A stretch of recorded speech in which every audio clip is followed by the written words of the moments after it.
पूर्व deputy CM Dinesh Sharma इस वक्त हमारे साथ जुड़ चुके हैं। सर, अब ये जो कार्रवाई की जा रही है उसको लेकर भी सवाल उठाए जा रहे हैं, ना सिर्फ राजनीति हो रही है बल्कि इसे एक साजिश बताया जा रहा है। देखिए, काफी समय से ये मांग उठ रही थी कि पीएफआई पर प्रतिबंध लगाया जाए। हिजाब को लेकर जब कर्नाटक से शुरू हुआ प्रदर्शन कई प्रदेशों में फैलने लगा और उसके बाद तमाम प्रकार की छोटी छोटी घटनाओं में कि सर्वे अगर हुआ मदरसे का तो उन मदरसों के उद्धार के लिए सरकार की नियति के साथ भी हुआ। उसका पता चला कि उल्टा उसका दुष्प्रचार होके मुस्लिम बंधुओं के खिलाफ इसका दुष्प्रचार से कार्यक्रम शुरू हुआ। तमाम प्रकार के कश्मीर के आतंकवादी पकड़े गए तो उनमें तमाम प्रकार के उनके संबंध इस प्रकार के संगठनों से पाए गए। कई जगह ऐसे लोग गिरफ्तार हुए जिनकी फंडिंग के सबूत, विदेशी फंडिंग के सबूत मिले, कई के पास में हथियार मिले, कई के पास में।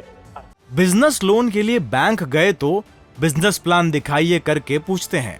बिजनेस प्लान कैसे करना है, इसे प्रैक्टिकली सीखना है तो फ्रीडम ऐप को अभी डाउनलोड करें।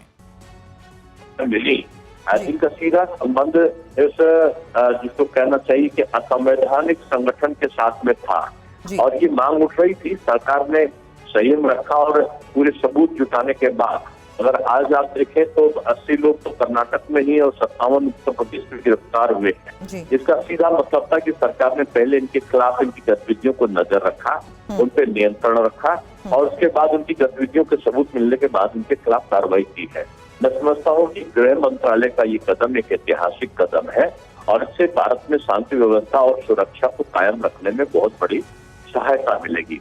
अब जहाँ तक प्रश्न है कि कुछ लोग इनका समर्थन कर रहे थे तो वही लोग समर्थन कर सकते हैं जिनकी देश तोड़क नीतियां जिनके अंदर समाहित हो चुकी हैं और जो वोट बैंक की लालच में जो अपना सर्वोच्च निछावर किए हुए हैं।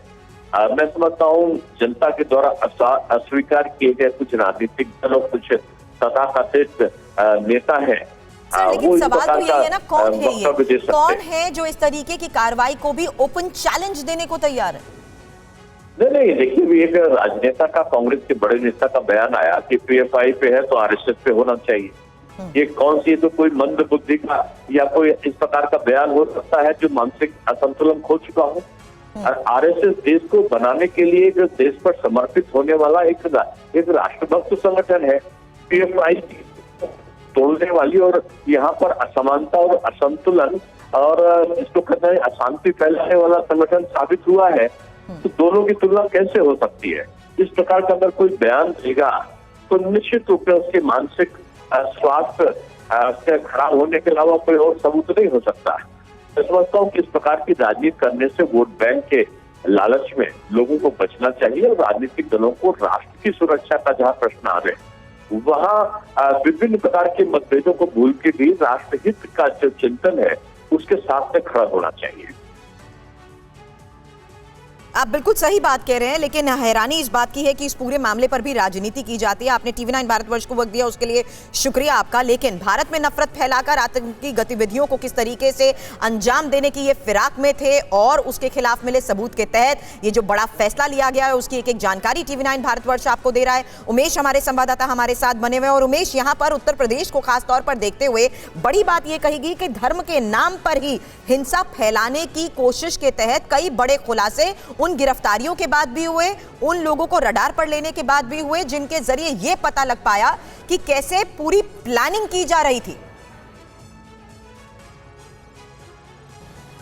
जी बिल्कुल सुरभि, मैं आपको बताना चाहूँगा जिस तरीके से वसीम की गिरफ्तारी हुई उसके बाद जो पूछताछ हुई, तमाम लोग और रडार पर आए, उनकी गिरफ्तारी हुई है। मैं आपको बताना चाहूँगा एटीएस के कई सूत्र हैं, एटीएस के कई अधिकारियों से मेरी बात हुई। उनका ये कहना था कि 100 करोड़ के आसपास इनको फंडिंग की गई थी और टेरर फंडिंग थी ये। इसमें जानती हैं, इसमें आप यकीन नहीं करेंगे, जो अधिकारियों ने बताया उसके मुताबिक 4 चीज़ों पर ये काम कर रहे थे। एक तो घुसपैठ, यानी कि किसी तरीके से सीमा से घुसपैठ कराई जाए। इसके अलावा धर्मांतरण, तीसरा लब जिहाद और चौथा जनसंख्या वृद्धि। यानी कुल मिलाकर के जो बात की जा रही है 2041 तक डेमोग्राफी चेंज करने का भी मामला था।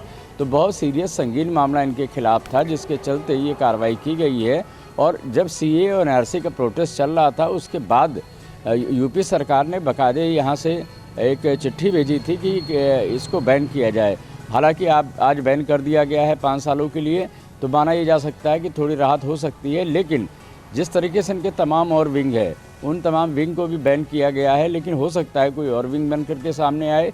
तो जिस तरीके से टेरर फंडिंग का मामला है, ये भी जांच का विषय है। पैसा कहां से आया और पैसा किस मकसद से आया, इसको लेकर तो कई महीनों से जांच की जा रही थी। कुमार कुंदन इस वक्त हमारे साथ हैं। मैं आपके पास आती हूं उमेश, इस बारे में और बातचीत के लिए जानकारी आपसे लूंगी। उसके तहत ये भी आपको बता दें कुमार कुंदन, मैं ये जो नोटिफिकेशन पढ़ रही हूं उसमें ये कहा जा रहा है कि पीएफआई के पदाधिकारी और उनके कैडर से जुड़े जो लोग हैं, यानी मैं एक बार पढ़ के बताना चाहूंगी कि आखिर किस तरीके से कुछ खास चीजों को हाईलाइट करते हुए इसके खिलाफ एक्शन की बात कही जा रही है, जिसमें यह बताया गया है कि office bearers and cadres of the PFI along with others are conspiring and raising funds from within India and abroad through the banking channels। हवाला का और डोनेशंस का भी यहाँ पर जिक्र किया गया है कि कैसे क्रिमिनल कॉन्स्पिरेसी के तहत न सिर्फ सुनियोजित आपराधिक षड्यंत्र के तहत भारत के भीतर और बाहर से भी पैसा इकट्ठा किया जा रहा था। तो तमाम फंडिंग हमेशा से सवालों के घेरे में रही है। कुंदन, बिजनेस लोन के लिए बैंक गए तो